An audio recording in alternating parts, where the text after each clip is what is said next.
Ara, a number of weeks ago I engaged with your Cabinet colleague, Minister O'Brien, on a number of issues around private emergency accommodation, which is a rapidly increasing proportion of the accommodation provided, and it seems a very profitable one.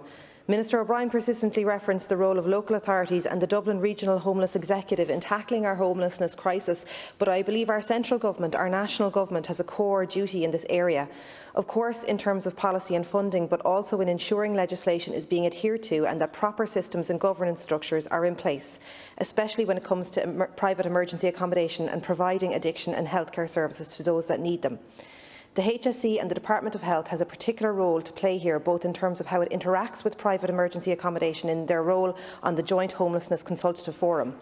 If I may focus on the links between addiction, mental health support and homelessness, all three are intrinsically entwined and people can experience one, two or all three of these at periodically different points over their lifetime. The causes and consequences of homelessness are multifaceted and should be recognised and addressed within the system of homelessness services that we as a state provide, whether through private or public structures. Minister, I believe we need to see a national guidance in relation to the private provision of services.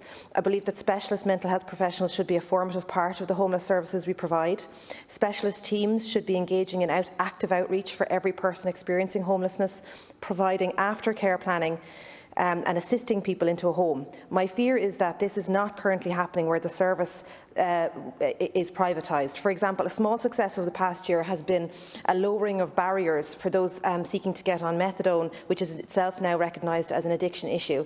But this is more difficult when the take-up of addiction programmes requires timely and direct access to information, staff and supports that might not be available in private providers.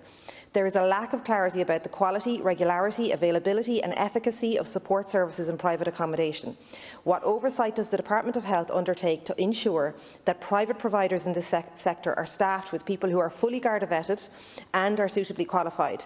We need to ensure that adequate physical, mental and emotional health supports are available within these private providers. Private providers are themselves, in terms of the Department of Health, what oversight is the Department of Health in terms of the standard of accommodation being funded through the taxpayer? What is the frequency of unannounced inspections carried out by HICWA, or are they carrying out any inspections at all? What to date is the information the Department is collecting on private emergency accommodation?